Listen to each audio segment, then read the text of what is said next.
Pride and Prejudice by Jane Austen, Chapter 46. Elizabeth had been a good deal disappointed in not finding a letter from Jane on their first arrival at Lambton, and this disappointment had been renewed on each of the mornings that had now been spent there. But on the third, her repining was over, and her sister justified by the receipt of 2 letters from her at once, on one of which was marked that it had been missent elsewhere. Elizabeth was not surprised at it, as Jane had written the direction remarkably ill. They had just been preparing to walk as the letters came in, and her uncle and aunt, leaving her to enjoy them in quiet, set off by themselves. The one missent must be first attended to. It had been written 5 days ago. The beginning contained an account of all their little parties and engagements, with such news as the country afforded. But the latter half, which was dated a day later and written in evident agitation, gave more important intelligence. It was to this effect: "Since writing the above, dearest Lizzie, something has occurred of a most unexpected and serious nature, but I am afraid of alarming you. Be assured that we are all well. What I have to say relates to poor Lydia. An express came at 12 last night, just as we were all gone to bed, from Colonel Forster, to inform us that she was gone off to Scotland with one of his officers, to own the truth with Wickham." Imagine our surprise. To Kitty, however, it does not seem so wholly unexpected. I am very, very sorry. So imprudent a match on both sides. But I am willing to hope the best, and that his character has been misunderstood. Thoughtless and indiscreet, I can easily believe him, but this step, and let us rejoice over it, marks nothing bad at heart. His choice is disinterested at least, for he must know my father can give her nothing. Our poor mother is sadly grieved. My father bears it better. How thankful am I that we never let them know what has been said against him. We must forget it ourselves. They were off Saturday night about 12, as is conjectured, but were not missed till yesterday morning at 8. The express was sent off directly. My dear Lizzie, they must have passed within 10 miles of us. Colonel Forster gives us reason to expect him here soon. Lydia left a few lines for his wife, informing her of their intention. I must conclude, for I cannot be long from my poor mother. I am afraid you will not be able to make it out, but I hardly know what I have written. Without allowing herself time for consideration, and scarcely knowing what she felt, Elizabeth, on finishing the letter, instantly seized the other, and opening it with the utmost impatience, read as follows. It had been written a day later than the conclusion of the first. "By this time, my dearest sister, you have received my hurried letter. I wish this may be more intelligible, but though not confined for time, my head is so bewildered that I cannot answer for being coherent. Dearest Lizzie, I hardly know what I would write, but I have bad news for you, and it cannot be delayed.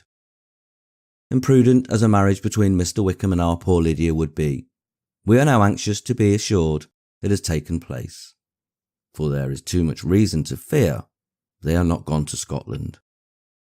Colonel Forster came yesterday, having left Brighton the day before, not many hours after the express.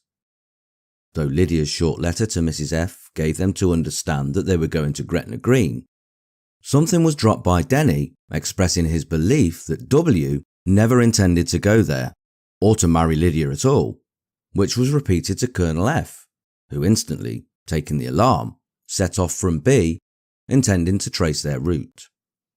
He did trace them easily to Clapham, but no farther, for on entering that place they removed into a hackney coach and dismissed a chaise that brought them from Epsom. All that is known after this is that they were seen to continue the London road. I know not what to think. After making every possible inquiry on that side London, Colonel F. came on into Hertfordshire, anxiously renewing them at all the turnpikes and at the inns in Barnet and Hatfield, but without any success. No such people had been seen to pass through. With the kindest concern he came to Longbourn and broke his apprehensions to us in a manner most creditable to his heart. I am sincerely grieved for him and Mrs. F, but no one can throw any blame on them. Our distress, my dear Lizzie, is very great. My father and mother believe the worst, but I cannot think so ill of him. Many circumstances might make it more eligible for them to be married privately in town than to pursue their first plan. And even if he could form such a design against a young woman of Lydia's connections, which is not likely, can I suppose her so lost to everything? Impossible. I grieve to find, however, that Colonel F is not disposed to depend upon their marriage. He shook his head when I expressed my hopes, and said he feared W was not a man to be trusted. My poor mother is really ill, and keeps her room. Could she exert herself, it would be better, but this is not to be expected, and as to my father, I never in my life saw him so affected. Poor Kitty has anger for having concealed their attachment, but as it was a matter of confidence, one cannot wonder. I am truly glad, dearest Lizzie, that you have been spared something of these distressing scenes. But now, as the first shock is over, shall I own that I long for your return? I am not so selfish, however, as to press for it, if inconvenient. Adieu.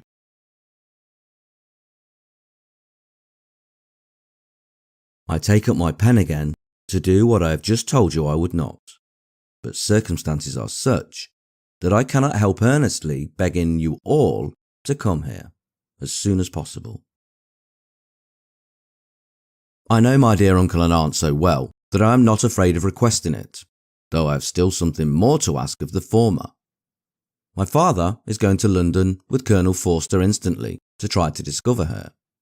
What he means to do, I am sure I know not, but his excessive distress will not allow him to pursue any measure in the best and safest way, and Colonel Forster is obliged to be at Brighton again tomorrow evening. In such an exigence, my uncle's advice and assistance would be everything in the world. He will immediately comprehend what I must feel, and I rely upon his goodness. Oh, where is my uncle? Cried Elizabeth, darting from her seat as she finished the letter, in eagerness to follow him, without losing a moment of the time so precious. But as she reached the door, it was opened by a servant, and Mr. Darcy appeared. Her pale face and impetuous manner made him start, and before he could recover himself enough to speak, she, in whose mind every idea was superseded by Lydia's situation, hastily exclaimed, I beg your pardon, but I must leave you. I must find Mr. Gardiner this moment, on business that cannot be delayed. I have not an instant to lose. Good God, what is the matter? Cried he, with more feeling than politeness. Then recollecting himself, I will not detain you a minute, but let me, or let the servant, go after Mr. and Mrs. Gardiner. You are not well enough. You cannot go yourself. Elizabeth hesitated, but her knees trembled under her, and she felt how little would be gained by her attempting to pursue them. Calling back the servant, therefore, she commissioned him, though in such a breathless an accent as made her almost unintelligible, to fetch his master and mistress home instantly. On his quitting the room, she sat down, unable to support herself, and looking so miserably ill that it was impossible for Darcy to leave her, or to refrain from saying, in a tone of gentleness and commiseration, Let me call your maid. Is there nothing you could take to give you present relief? A glass of wine? Shall I get you one? You are very ill. No, I thank you, she replied, endeavouring to recover herself. There is nothing the matter with me. I am quite well. I am only distressed by some dreadful news which I have just received from Longbourn. She burst into tears as she alluded to it, and for a few minutes could not speak another word. Darcy, in wretched suspense, could only say something indistinctly of his concern, and observe her in compassionate silence. At length she spoke again. I have just had a letter from Jane with such dreadful news.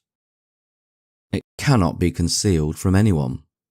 My youngest sister has left all her friends, has eloped, has thrown herself into the power of Mr. Wickham.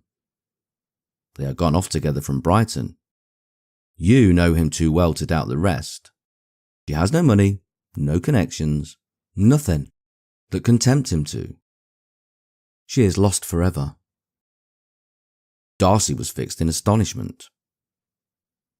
When I consider, she added, in a yet more agitated voice, that I might have prevented it, I who knew what he was, had I but explained some part of it only, some part of what I learned to my own family, had his character been known, this could not have happened. But it is all too late now. I am grieved indeed, cried Darcy. Grieved? Shocked? But is it certain? Absolutely certain? Oh yes, they left Brighton together on Sunday night and were traced almost to London, but not beyond. They are certainly not gone to Scotland. And what has been done? What has been attempted to recover her? My father is gone to London, and Jane has written to beg my uncle's immediate assistance, and we shall be off, I hope, in half an hour. But nothing can be done. I know very well that nothing can be done. How is such a man to be worked on? How are they even to be discovered? I have not the smallest hope. It is, every way, horrible. Darcy shook his head in silent acquiescence. When my eyes were opened to his real character, oh, had I known what I ought, what I dared to do, but I knew not. I was afraid of doing too much. Wretched, wretched mistake. Darcy made no answer. He seemed scarcely to hear her, and was walking up and down the room in earnest meditation, his brow contracted, his air gloomy. Elizabeth soon observed, and instantly understood it. Her power was sinking. Everything must sink under such a proof of family weakness, such an assurance of the deepest disgrace. She could neither wonder nor condemn, but the belief of his self-conquest brought nothing consolatory to her bosom, afforded no palliation of her distress.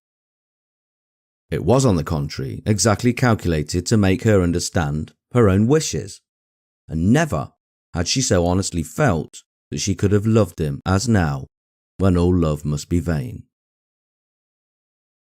But self, though it would intrude, could not engross her.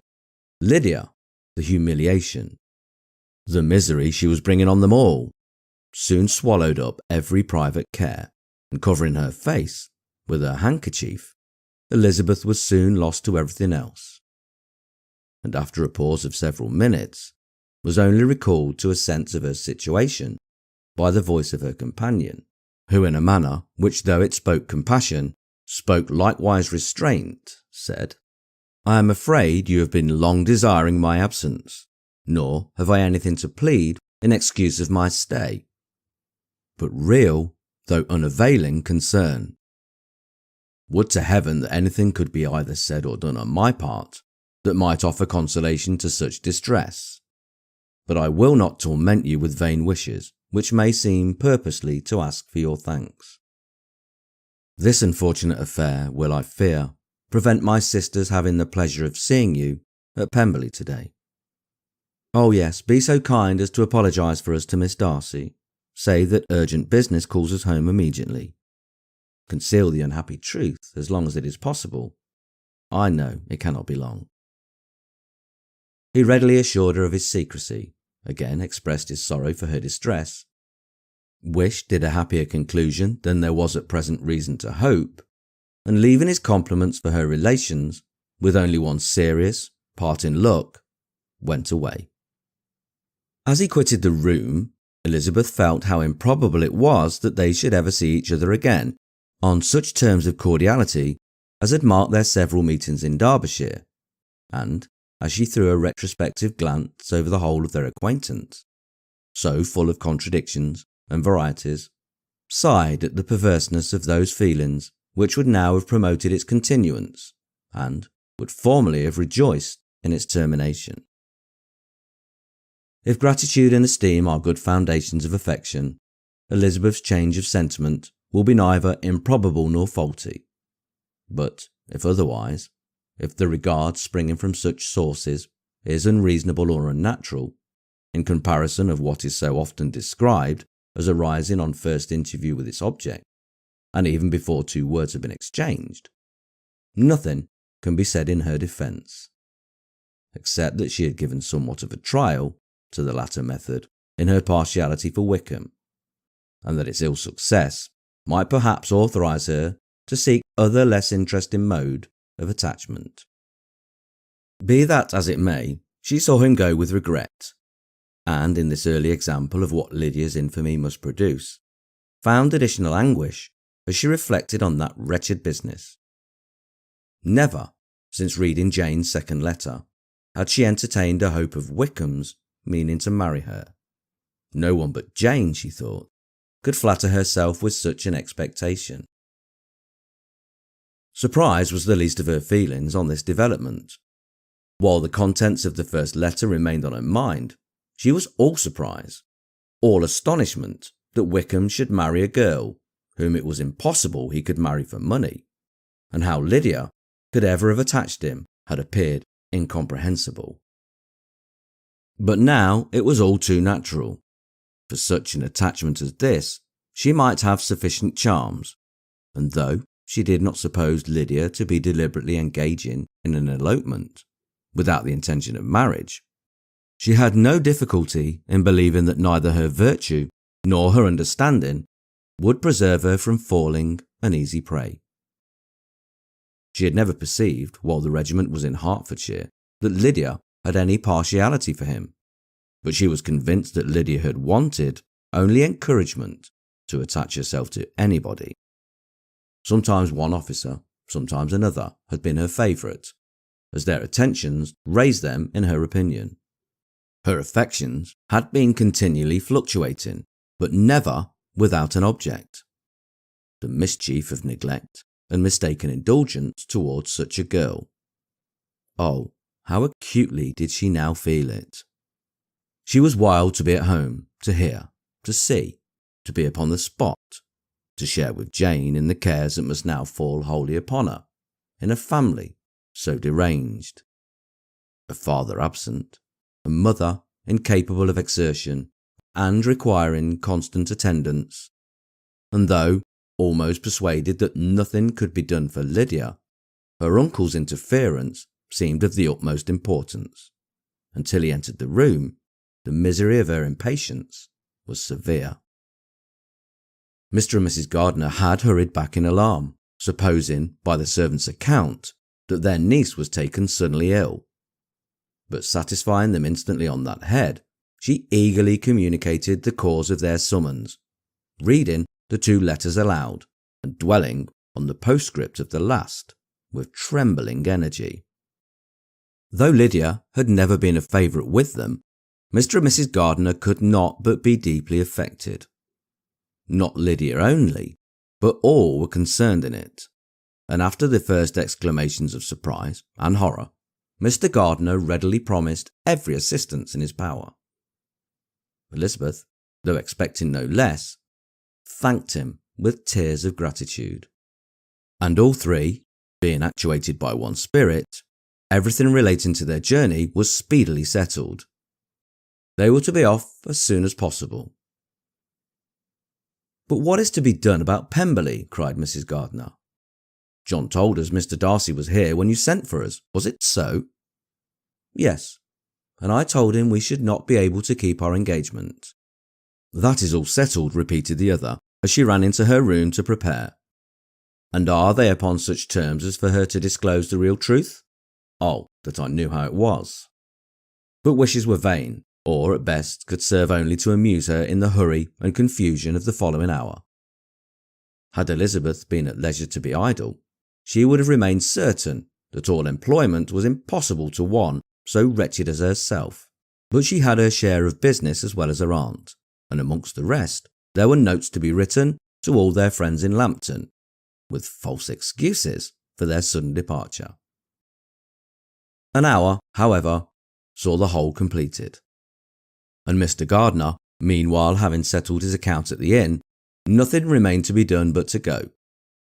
And Elizabeth, after all the misery of the morning, found herself, in a shorter space of time than she could have supposed, seated in the carriage and on the road to Longbourn.